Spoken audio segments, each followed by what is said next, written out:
시작하면은 9시 반쯤 끝날 걸 예상했는데요. 조금 늦게 시작했으니까 그거보다 늦게 끝날 수 있겠죠. 어쨌든 약 2시간까지 토론회를 진행하도록 하겠습니다. 다시 한번 소개드리면 저는 진보신당에서 좀 일을 했는데 지금은 여러 가지 사정상 직은 없고요. 그냥 평당원입니다. 방송주의라고 하고요. 오늘 토론회 기본 주제와 성격은 이미 다 알고 오셨으리라 합니다. 이 기업은 누구의 것인가라는 책 출판 기념 토론이고요.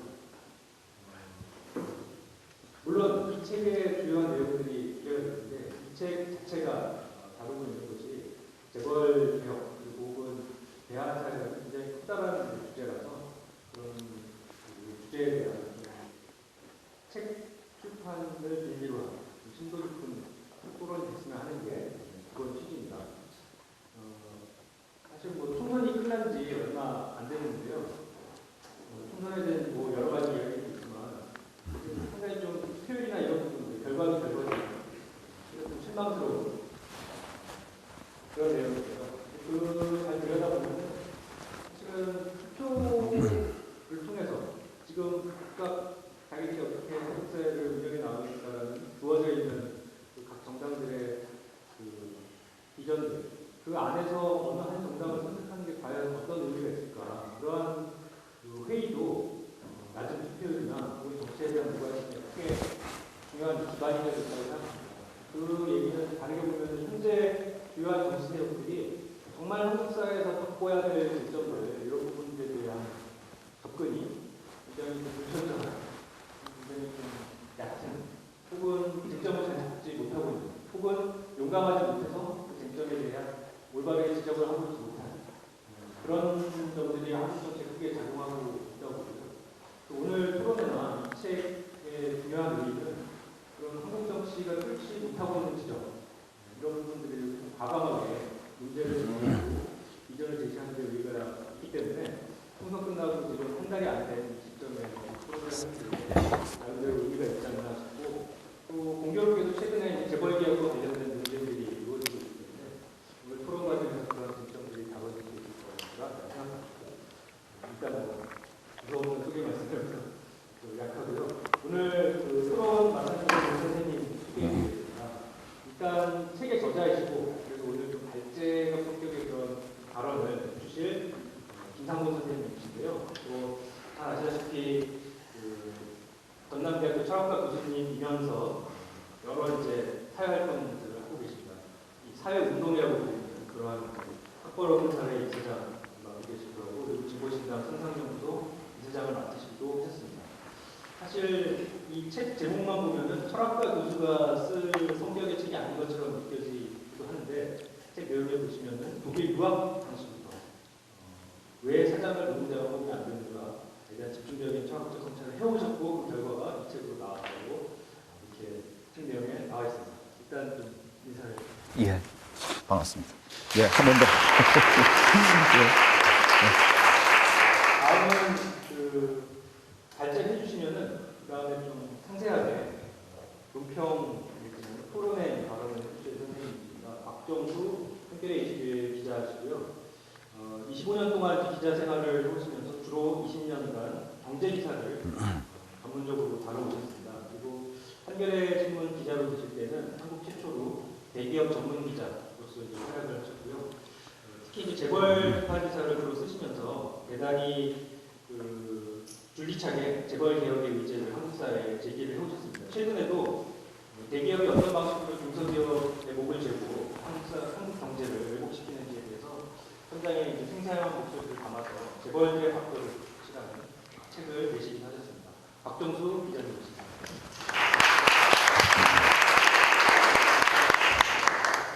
오늘 순서는 그래서 처음 제가 소개해드린 김상곤 선생님이 30분 정도 책 내용과 관련해서 말씀을 해주시고요.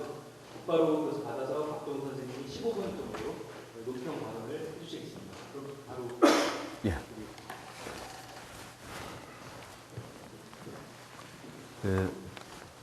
반갑습니다.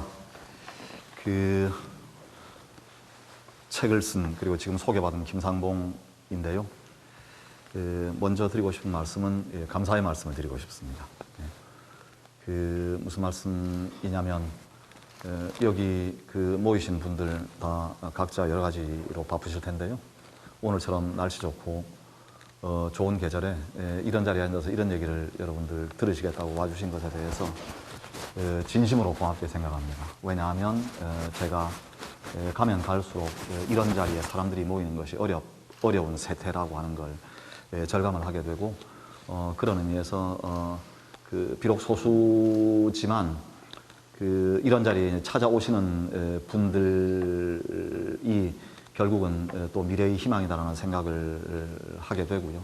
그래서 저로서도 더 이제 좀 성실하게 무언가 좀 이렇게 짧은 시간이지만 서로의 어떤 생각을 나눌 수 있는 그런 기회가 되었으면 하는 바람입니다. 아무튼 이런 자리 만들어 주신 우리 지금 여기 이 대학의 학생들 께도 고맙게 생각하고요. 그리고 알라딘 제가 MD가 무슨 약자인지 아직도 모르고 있는데 처음 책 나왔을 때부터 가끔 이렇게 묻는 사람이 있더라고요. 뭐 이렇게 워낙 글을 잘 써주셔서 요즘은 모든 게 다 돈이잖아요. 그러니까 뭐 알라딘에 돈 썼습니까? 라고 묻는 사람도 있었어요. 그런데 사실 저도 그 글 처음 읽었을 때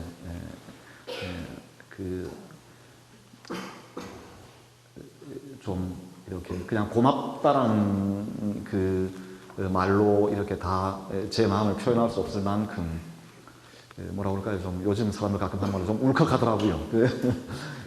우리 알라딘의 박태근 선생님 처음부터 이렇게 관심 가져주시고 지금까지 이렇게 호의를 보여주셔서 대단히 고맙습니다. 오늘 또 사회에 맡아주시고 또 이제 토론해주신 우리 곽정수 선생님, 장석 선생님 다 고맙고요. 따지고 보면 이건 저한테는 출발에 지나지 않고 보잘것없는 책인데 적극적인 관심 또 호의 보여주셔서 너무 고맙습니다. 이 자리에서 이제 책의 내용을 다 말씀드리는 건 어려운 일이고 또 그럴 필요도 없는 일이겠죠.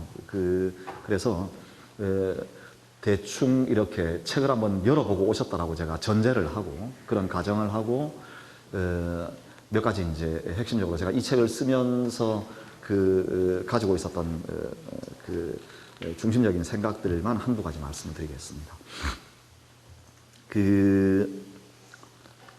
조금 전에 우리 장생님께서 처음에 이제 모두의 말을 꺼내시면서 요즘 재벌개혁 또는 뭐 여러 가지 대한사회의 담론들을 언급해 주셨는데 사실 제가 이 책을 이제 이런 책을 써야 되겠다라고 생각한 역사가 굉장히 오래됩니다. 그리고 저로서는 지금 재벌 개혁 당연히 이게 문제지만 원래 처음에 제가 이런 생각을 처음 이제 품었을 때 가지고 있었던 생각 그리고 지금도 여전히 제가 가지고 있는 생각은 조금 더 이렇게 깊은 데서 이제 생각이 시작이 되었는데요. 간단히 말씀드리면 저는 지금 우리가 살고 있는 이 시대가 어떤 근본적인 패러다임, 인류 문명의 어떤 패러다임이 변화를 강요받고 있는 시대라고 생각하고 있습니다. 그런데 저는 경제학자이기 이전에, 당연히 경제학자 아니죠. 이전에 철학자였고 지금도 철학자고, 그리고 그런 의미에서 이제 이 책을 쓰게 된 것도 단순히 경제적인 문맥에서 이야기가 시작된 것이 아니고요. 어떤 그런 이제 문명사적인 관심이 먼저였는데, 다 말씀드릴 수는 없지만 크게 두 가지입니다. 하나는 지금 우리 시대가 포괄적으로 이제 국가 체제가 어떤 식으로든지 지금까지와 같은 국가 체제가 지향되어야 된다라고 하는 것을 요구받고 있는 시대입니다. 그 점에 대해서 이제 여러 사람들이 여러 가지 방식으로 많이 말을 했지만 저한테는 가장 중요한 그 부분에 있어서 스승이 된 사람은 함석헌입니다.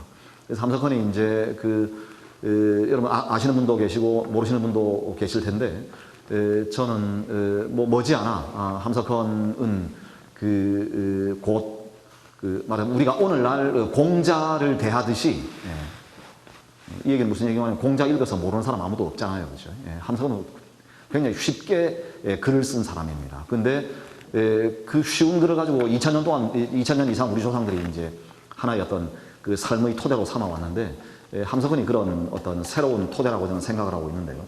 함석헌이 늘 말해왔던 것이 국가의 역사가 지금 끝나가고 있는 때다라고 하는 걸 늘 얘기를 해왔었습니다.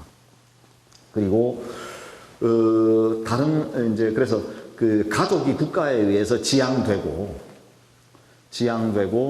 그 다음에 그랬던 것처럼 지금 우리 시대가 국가가 세계에 의해서 지향되어야 되는 시대다 라고 하는 이야기를 늘 해왔는데, 저로서는 기업의 누구의 것인가라고 하는 물음의 근저에 놓여 있는 이제 그 근본적인 문제의식 중에 하나가 국가를 어떻게 해체할 것인가라고 하는 게 굉장히 중요한 문제의식입니다.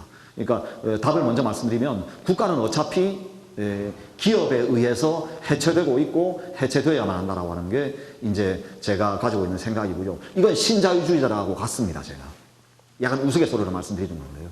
그래서 지금 국가가 기업에 의해서 해체되고 있는 과정은 절반은 필연적인 과정, 객관적으로 이제 도래할 수밖에 없는 과정이라고 생각을 하고 있는 건데요.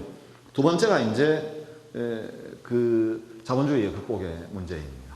자본주의 극복이라고 하는 건 국가에 대해서는 이제 더 그 짧은 역사적인 배경을 가지고 있는 것인데, 그 자본주의의 극복을 얘기를 하면 요즘 와서는 뭐 이렇게 사람들이 농담처럼 받아들이는 사람들이 많이 있는데, 저는 그 의제를 한 번도 잊은 적이 없었습니다. 그리고 개인적으로는 진보신당 당의 강령을 제정할 때 그걸 제가 그 소위원회를 제가 책임을 지고 우리 옆에 계신 장선생님하고는 그때 처음 만나서 이제 그 일을 같이 손발을 맞추어서 일을 했었는데요. 그 강령 초안을 기초할 때 몇 가지 제가 저 개인적인 어떤 생각을 좀 반영했다라고 그럴까. 처음에 이제 그런 제 뜻을 좀 이렇게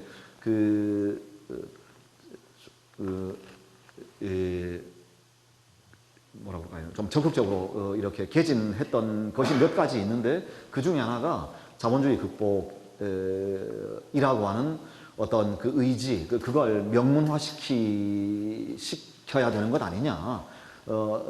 좌파 정당 또는 진보 정당을 자처하면서 자본주의 문제에 대해서 그냥 마치 이제는 그건 철진한 문제인 것처럼 우리가 침묵하는 것은 그 무언가 올바르지 않은 것 같다라고 하는 얘기를 그때 말씀을 드렸고, 그래서 동의를 받고 이제 강령에도 그걸 집어넣었었는데요.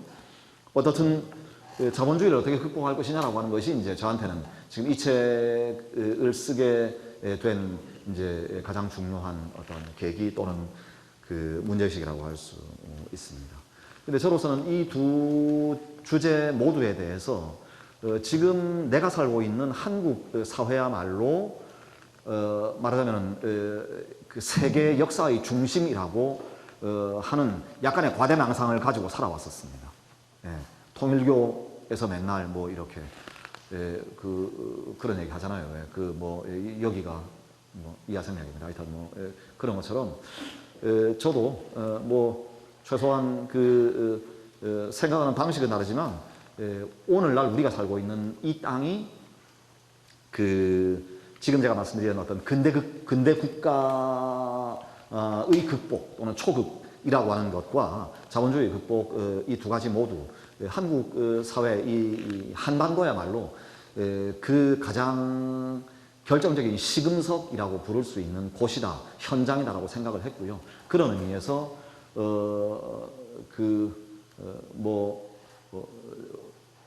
뭐라 그럴까, 우리야말로 역사의 프론티어라고 생각하고 지금까지 이제 공부를 해왔었습니다. 그건 근대 국가의 문제와 관련해서 보자면 남한과 북한 체제 모두가 근대 국가의 가장 뭐라고 할까요? 근대 국가가 보여줄 수 있는 가장 나쁜 점을 정말 결정화해서 보여준다라고 말할 수 있고, 근대 국가의 모순을 가장 처절하게 노정하고 있다라고 우리가 말씀드릴 수가 있겠는데, 그런 의미에서 저는 주사파는 아니지만 통일이라고 하는 것이 얼마나 중요한 건가, 우리한테 절대로 포기할 수 없는 과제라고 생각을 하고 있고, 그런데 이 통일 문제라고 하는 것이 결코 이제 민족주의, 대국가주의로 갈 수 있는 것이 아니고요. 진정한 의미에서 통일 국가를 만든다라고 하는 건 어쩔 수도 없이 근대 국가를 초급하는 말하자면 어떤 길을 열 때만 우리가 통일에도 다가갈 수 있다, 통일에도 도달할 수 있다라고 하는 게 제가 평소에 가지고 있던 생각이었습니다.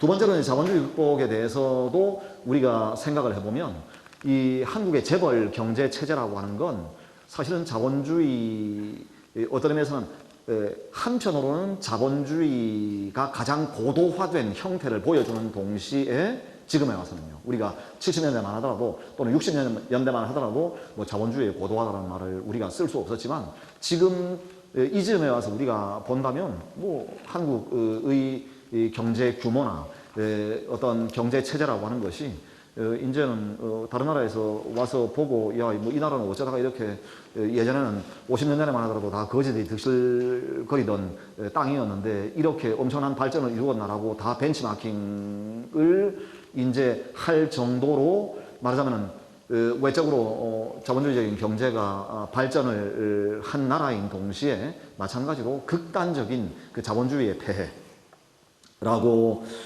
하는 것을 노정하고 있는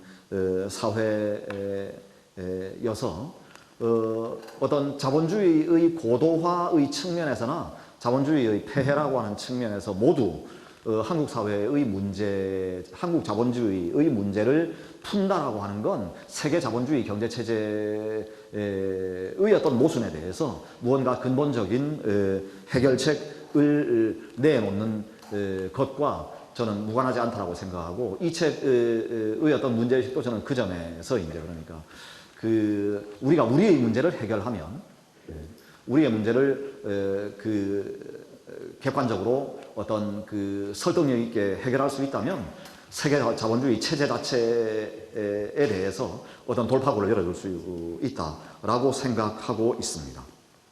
그런데 이런 이제 상황에서 학자로서 이제 이런 걸 가지고 고민해야 될 어떤 학문의 상황을 이렇게 돌이켜보면, 이게 좀 한심하게 짝이 없는 것이 지금 한국은 물론이고 세계적 어떤 상황이다라고 하는 게 이제 제가 가지고 있는 문제의식이었습니다. 무슨 말씀인고 하니, 이제 제가 그래서 국가의 문제 아니면 이 자본주의 문제, 이건 둘 다 이제 본질적으로는 공속하고 있는 건데요. 책에서도 이제 한두 번 언급을 했던 바대로 함석헌 선생이 다시 이 문제에 대해서는 근대 국가는 본질적으로 기업 국가다라고 하는 걸 수십 년 전에 얘기를 했고, 기업이라고 하는 게 근대 국가의 어떤 모태에서 태동한 것인데, 지금 와서는 국가를 이제 넘어서는 어떤 그런 규모에 있어서나 아니면 어떤 권력에 있어서나 국가를 지향해버린 그런 어떤 집단 또는 그런 단체가 되었다라고 하는 게 이제 함석헌 선생의 진단이었고, 그것을 어떻게 이제 말하자면 인간적인 방식으로 기업 그리고 국가 또는 기업화된 국가를 재구성할 거냐, 새롭게 형성할 거냐라고 하는 게 우리 시대의 절실한 과제다라고 하는 건 함석헌이 늘 이야기해왔던 바입니다. 그런데 이 문제에 대해서 이제 고민을 시작을 하고 나서 학자들이 이 문제에 대해서 어떤 식으로 말을 하느냐라고 하는 걸 보면, 지금 우리가 처해 있는 학문의 상황이 간단히 말씀드려서 19세기 후반 이래로 학문이 전체적으로 파편화된 결과 이 문제를 해결할 수 있는 학문적인 주체가 없어져 버린 것이 지금 상황이라는 게 제 진단입니다. 책을 쓰면서 여러분, 여기 지금 이제 기업은 누구의 것인가, 기업의 경영권에 대한 그 물음이 제가 이 책에서 묻고 있는 물음인데요. 여러분 같이 한번 생각해 보십시다. 기업의 경영권의 어떤 기업의 경영권은 누구한테 가야 되냐라고 물으면 이거 어떤 학문이 대답해 줍니까? 경영학에 가서 물으면 그 사람들은 죽으나 사나? 그건 뭐 주주 경영권 얘기하고 그 다음에 다른 얘기는 들으려고 하지 않습니다. 그리고 자명한 것처럼 주주 경영권 얘기를 하는데 그 까닭은 여기 뒤에 그 뒷표지에 인용해 놓은 것처럼 밀턴 프리드만 같은 경제학자들이 기업은 기업을 소유한 주주들의 도구일 뿐이다. 여기서 기업을 소유한 주주라고 하는 말요. 예, 이거 근데 거짓말입니다. 주주들이 기업을 소유한 소유주다라고 하는 말은 경제학책, 경영학책 막상 따져서 펼치고 읽어보면요. 어떤 경제학자나 경영학자도 감히 그렇게 주장하지 못해요. 왜냐하면 주식회사는 좀 이따 다시 한 번 더 말씀드리겠지만 물건이 아니기 때문에 소유의 대상이 아닙니다. 이건. 예. 토지도 아니고 토지 위에 놓여있는 동산도 아니에요. 예. 어떤 것도 아니기 때문에 그 기업을 가리켜서 주주들이 소유하고 있는 거다라고 말을 하는 건 경제학적인 관점에 비추어서 얘기한다고 하더라도 틀린 얘기인데 이 틀린 얘기를 번연히 하는 사람들이 경제학자들이고 경영학자들입니다. 그러니까 첫 단추를 잘못 끼고 시작을 하니까 기업의 경영권에 대해서 이제 따질 수가 없게 되어버리는 거죠.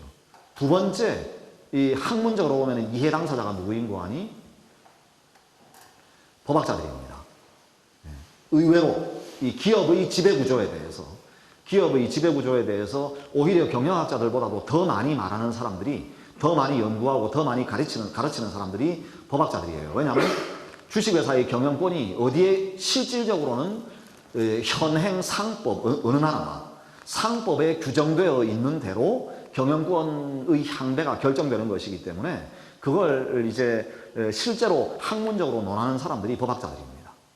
상법 또는 회사법 연구하는 사람들이 하는데, 근데 이 사람들이 연구를 할 때 보면 실정법을 넘어서지 않아요. 법학이라고 하는 것이 그냥 주어진 법조문 그것 그 다음에 해석의 여지가 있는 경우에는 판례들, 그 다음에 고작해야 다른 나라의 사례들 정도를 연구하는 거지. 어떤 근본적으로 무전제로부터 기업 이제 뭐 소유권의 문제라든지 경영권이 권력인데 권력의 어떤 본질에 관해서라든지 그런 거 굳이 묻지 않습니다. 주어져 있는 법에 기초해서 그 기업의 경영권을 논하는데, 그럼 여러분 거의 모든 나라에서 상법에서 보면 독일 같은 예외가 있지만 대개의 경우에는 주식회사의 경영권은 주주총회에서 법인 이사들을 뽑고 이사들이 대표이사를 뽑으면 그 대표이사가 경영권을 최종적으로 가지는 거니까, 그걸 대표하는 거니까 그 이상 다른 걸 생각하려고 하지 않고 그것을 그냥 논리적으로 설명하는 데만 머무릅니다. 근데 따지고 보면 경영권이라고 하는 건 권력이니까, 이 권력은 인간의 자유와 뗄 수 없이 맞물려 있는 것인데, 그래서 실은 경제 경영학자들이나 법학자들 뿐만이 아니고 사회과학자들 가운데서 이를테면 정치학자들이 반드시 관심을 가지고 이야기를 해야 될 부분이에요. 인간의 자유라고 하는 것이 국가의 시민으로서만 문제되는 것이 아니고 기업 내에서 노동자로서도 자유와 권리가 문제가 되잖아요. 그럼 그건 역시 어떤 정치학에서 물을 수 있는 탐구의 대상일 텐데, 예외적으로 약간 이렇게 찔끔거리는 경우가 없지는 않지만 정치학자들 관심 없습니다. 그러면 기업의 경영권은 누구인가라고 물으면 그때부터는 그냥 천편일률적으로 모든 사람들이 그 주주거 아니에요? 라고 이야기를 하는 거고, 개인기업과 주식회사가 아무런 구별 없이 무차별하게 그냥 마치 사적으로 소유할 수 있는 소유의 대상인 것처럼, 물건인 것처럼 그렇게 얘기되어 온 게 주식회사가 본격적으로 설립되어서 자본주의 경제를 견인하기 시작한 이래 이럭저럭 200년이 되어 가는데요. 그동안에 이것이 한 번도 정면으로 무너진 적이 없습니다. 그래서 저로서는 이제 이것이 철학이 그러면 흔히 하는 말로 통섭, 사실은 뭐 통섭이라는 말을 뭐 어떤 사람들이 쓰기 전부터 철학은 총체성의 학문이고 보편성의 학문이어서 200년 전 같으면 헤겔까지만 하더라도 이걸 철학이 탐구를 했을 거예요. 그런데 헤겔이 죽고 난 다음에 막스가 경제학자로서 이제 막스는 철학자로서 있다가 답답하니까 자기가 경제학자가 되어버린 사람인데 그 이후에 순수 철학을 저처럼 전공하고 가르치는 사람들, 철학이 가르치지 않는 철학이 없습니다. 앞에다가 철학자만 붙이면, 아니 뒤에다가 철학자만 붙이면 다 철학과에서 가르치는 거예요. 통섭을 말씀하시는 분들이 철학과 대학원에 와서 한 학기만 공부하셨으면 그런 말씀 못 하셨을 텐데, 우리는 예술철학, 과학철학, 수리철학부터요 종교철학까지 안 가르치는 철학이 없습니다. 응? 근데 딱 하나 없는 게 있어요. 200년 동안. 그게 경제철학입니다. 그게 경제철학이에요. 그리고 그 이후에 철학이 전체로서 현실과 유리되기 시작을 한 거예요. 여러분, 저는 헤겔 이후의 철학은 감히 말씀드리건대 없어도 좋은 철학이라고 생각합니다. 무가치한 철학입니다. 그야말로 잡담입니다. 알아도 그만, 몰라도 그만의 철학입니다. 인생에 아무 도움이 되지 않습니다. 존재자로서 이 존재자를 다루는 게 형이상학인데 그 존재자 속에는 주식회사도 들어가요. 근데 이 주식회사라고 하는 존재자라고 하는 것이 도대체 어떤 존재 방식으로 존재하는 존재자인가 라고 하는 걸 철학이 근원적인 비판을 해주지 않았기 때문에 경제학자들이 제 마음대로 얘기하기 시작한 게 여러분 밀과 막스와 그 이후에 자본주의 경제의 실상입니다. 적어도 제가 볼 때는 그렇습니다. 개념이 그렇게 허술할 수 없고요. 개념이 그렇게 제멋대로일 수가 없습니다. 그래서 소유에 대해서 말을 하면서 도대체 소유가 주체는 누구이고 객체는 무엇일 수 있는지에 대해서 어떤 철저한 비판도 없이 소유에 대해서 말을 하기 시작을 한 게 19세기 중반 이후의 학문 상황입니다.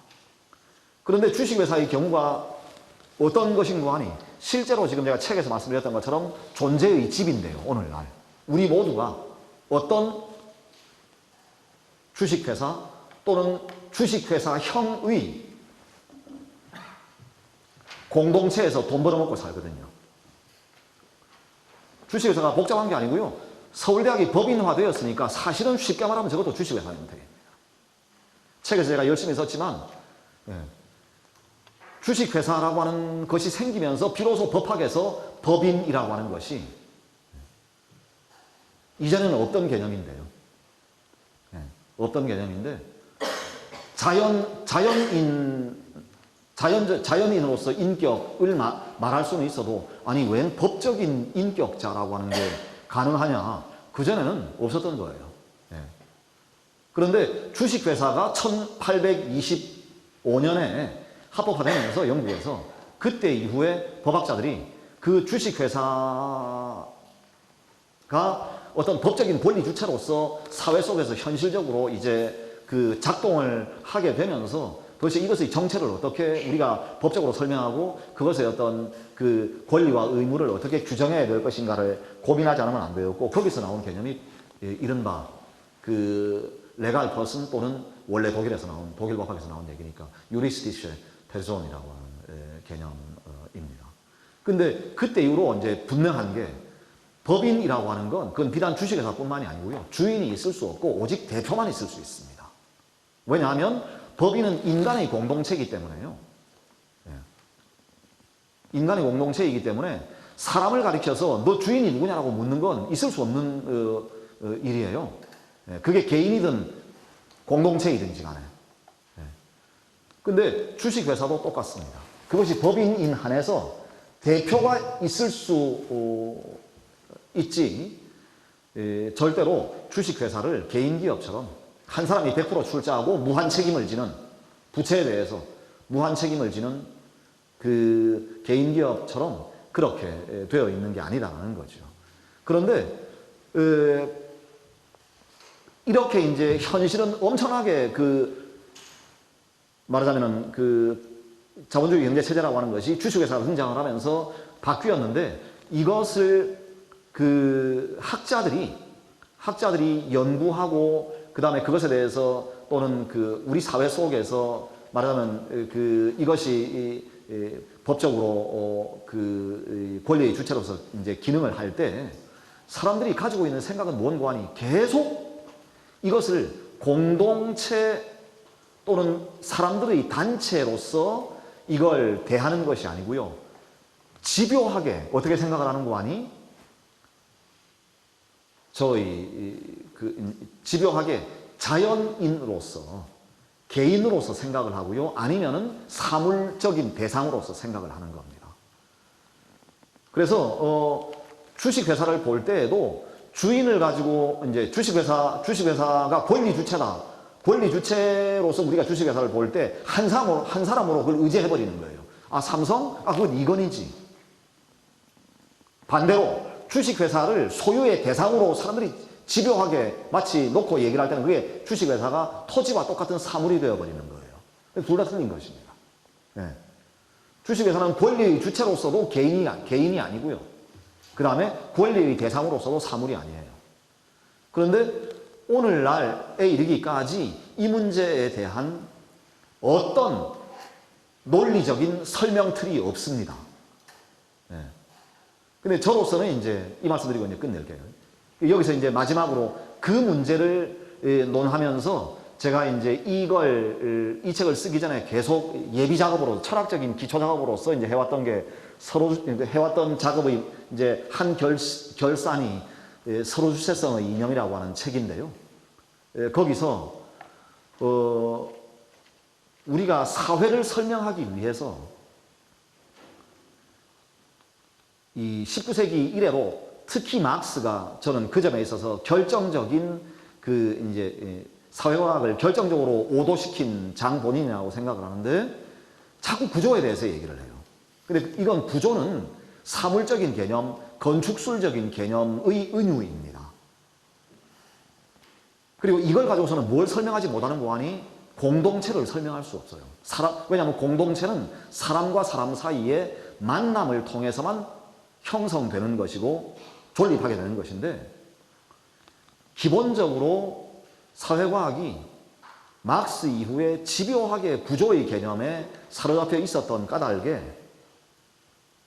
사람들의 모임, 즉 공동체로서 법인 또는 그것이 이제 경제적으로 나타난 단체로서 주식회사 이런 것들에 대해서 어떤 설명도 못하고 따지고 보면 여러분 자본주의에 대한 그렇게 많은 비판이 있어 왔음에도 불구하고 기업 이론이라고 하는 것이 본격적으로 등장한 건 정말 최근의 일입니다. 학문에서도 여러분들 잘 아시겠지만 제가 학교 다닐 때만 하더라도요 경영학이라고 하는 건 아직도 이 학생들이나 이 선생님들 사이에서 뭐라고 할까요? 이류 학문이었어요. 역시 경제학이 학문이고 경영학은 응용해서 먹는 학문이 그건 학문이라고 말할 수도 없지. 그런데 생각해 보면 여러분 경영학이야말로 기업 이론이잖아요. 근데 이게 얼마나 반동적인 학문의 역사인 거 아니? 경영학이라고 하는 게 기업을 비판적으로 진보적으로 어떤 자본주의를 견인하고 있는 좋은 의미에서든 나쁜 의미에서든 기업을 낱낱이 해체하는 진보적인 관점에서 해체하는 이론 그런 학문이 되지 못하고요. 그야말로 자본가가 어떻게 하면 조직 관리를 자본의 어떤 축적을 위해서 조직 관리를 잘할 수 있는가라고 하는 그런 학문으로 아직까지도 그렇잖아요, 사실. 그렇게 되어 왔는데 그러다 보니까 학문 자체가 실은 이 자본주의를 해체하기 위해서는 기업에 포커스를 맞추고 비판을 시작을 해야 되는데 아직까지 그것이 제대로 되지 못했다는 거죠. 그 까닭은 공동체, 그 다음에 그 인간의 공동 주체성이라고 하는 것으로서 제가 이제 늘 말씀드려왔던 서로 주체성의 다양한 어떤 형태로서 공동체의 분석을 위한 틀이 없었기 때문에 지금까지 그것에 대해서 여러분 학문이라고 하는 것이 사회과학이 거의 사각지대에 방치해 두고 저는 지금도 하여튼 이해가 가지 않는 게 진보적인 사회과학자들이 기업을 내재적으로 분석하는데 거의 무능해도 그렇게 무능할 수가 없고 계속 외곽에서 문화적으로 자본주의를 비판하는 것으로 마치 자본주의 비판을 완수한 것처럼 이야기하는 것을 볼 때마다 그게 도무지 이해가 되지 않았고 답답한 사람이 우물 판다고 해서 이제 한 게 이것입니다. 그래서 결론 이제 1분 만에 이제 마치겠습니다. 제 얘기는 아주 단순해요. 여기에 제가 실제적으로 이 나라 저 나라의 사례를 보고 이제 이게 불가능한 얘기가 아니다라는 말씀 드렸지만 일테면 독일 상법에서는 주식회사의 경우에는 회사 규모에 따라서 조금씩 차이가 있지만 최소한 3분의 1, 그 다음에 어떤 일정 규모 이상의 대기업의 경우에는 2분의 1을 반드시 노동자 대표로 선출하게 되어 있습니다. 법인 이사, 주식회사 이사회의 2분의 1을 노동자 대표로 채우게 되어 있고요. 그 다음에 나머지 절반은 누구? 반의 반은 주주대표, 그 다음에 반의 반은 채권자, 대개는 은행의 대표가 이제 들어오는데 우리의 경우에는 이게 어떻게 되어 있는 거 아니? 삼성이나 현대나라 마찬가지지만 2조 원 이상의 자본금을 가진 주식회사의 경우에는 사회이사를 두게 되어 있어요. 사회이사라고 하는 건 내부인이어서는 안 되는 사람입니다. 대개 보면 뭐 경제학이나 법학, 경영학하는 교수들이 많이 가서 거수기 노릇하는 게 사회이사입니다. 그러면 제 얘기는 기업이 국가를 지향해버린 시대에 기업이 가장 독재적인 조직이잖아요. 인간의 자유를 위해서는 결국은 기업을 민주화하지는 안 되는데 주식회사는 원래 주인이 없는 거니까 사회이사도 말고 그냥 노동자 대표 절반도 말고 노동자가 또는 종업원들이 주식회사 법인의 이사는 종업원들이 다 이제 선출을 하고 회사 안에서 선출하든지 밖에서 선출하든지 선출을 하고 그 다음에 주주들의 몫은 뭐냐라고 불평을 하면 주주들은 몫이 있잖아요. 배당금. 그래서 시장 원리에 따라서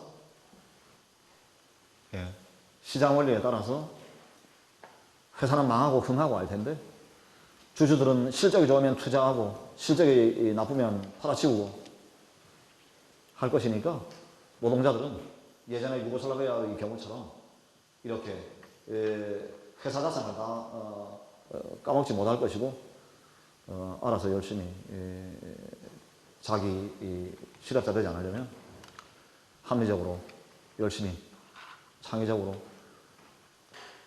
일해서 회사를 키울 것인데 결정적인 차이는 지금 자본주의 체제는 우리가 주식회사의 임금 노예이지만 이렇게 바뀌는 순간 주식회사는 모두 작은 공화국이 될 거다라고 하는 것, 또는 아테네와 같은 폴리스가 될 거라고 하는 것이고 이것이 저로서는 자본주의를 피 흘리지 않고 넘어가는 어떤 가장 확실한 길이고 이거야말로 노동자가 자기 노동 생산활동의 진정한 주인이 되는 그런 어떤 방안이 아닌가라고 생각했는데요.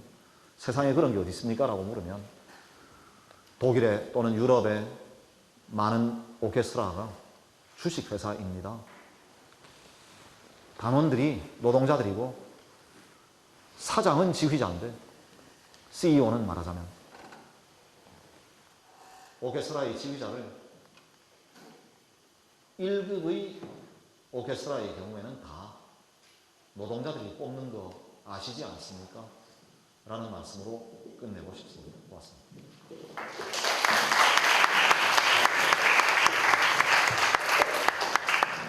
예, 예정된 시간보다 한 5분 정도 길긴 했는데 예,